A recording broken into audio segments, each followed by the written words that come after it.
Hi guys, welcome back for another episode of Mrs. Harlow's Quarantine Reads Summer Reading Edition, where I talk to you about what I've been reading while we're on summer break.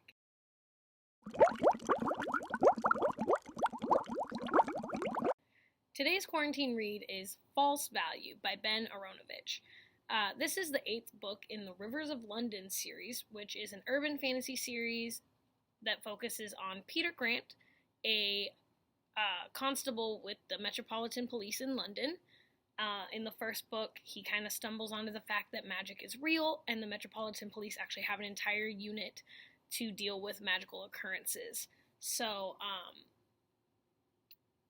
this is the 8th book. A lot has happened in 8 books and novellas and graphic novels, and there's a lot of content. Basically, he is seemingly been let go from the police after the events of the 7th book, and he has taken up a job as security at a tech firm in what is known as London's Silicon Roundabout. And so, in reality, he's actually undercover because a very important card has been stolen from what they believed to be a merry engine. This is where things get weird, and I had to do some research. So, in this book, the Merry Engine is a magical version of the Difference Engine, which the Difference Engine is a real-life thing created by Charles Babbage in the 1800s, and it was widely considered the first computer, and he created it to do math. Ada Lovelace was one of his pupils, and she was also a mathematician in the 1800s in Britain. In this book, Ada Lovelace is believed to have also been a practitioner of magic, and she built the Merry Engine, named it after one of her teachers, Mary Somerville.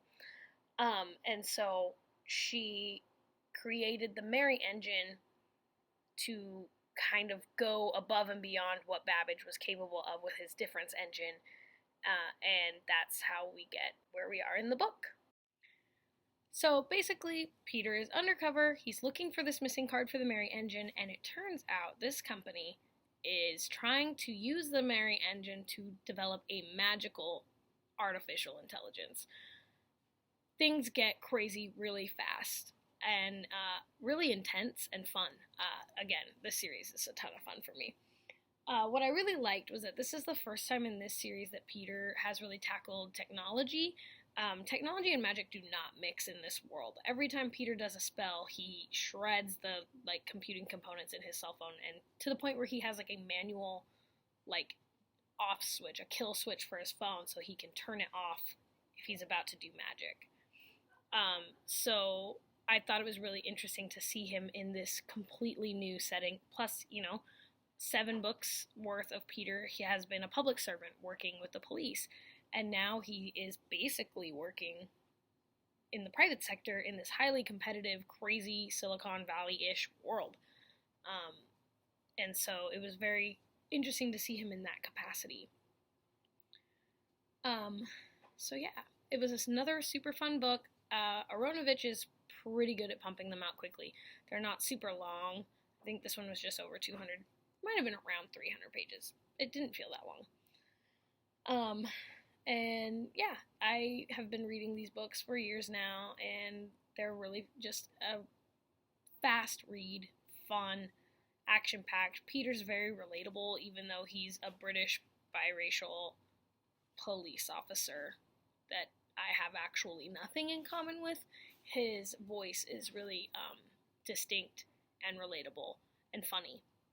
And it's another series where there's a ton of side characters and you love them all. So there's a lot to love in this series. I would say if we owned it, we don't.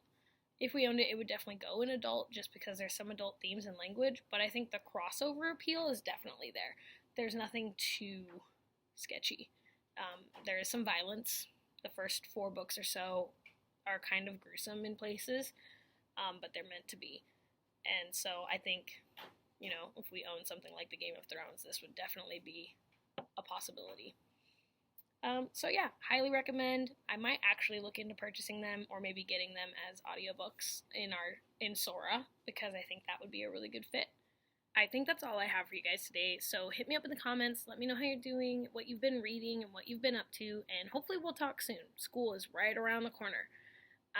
And regardless, I'll be back soon with another episode of Mrs. Harlow's Quarantine Reads.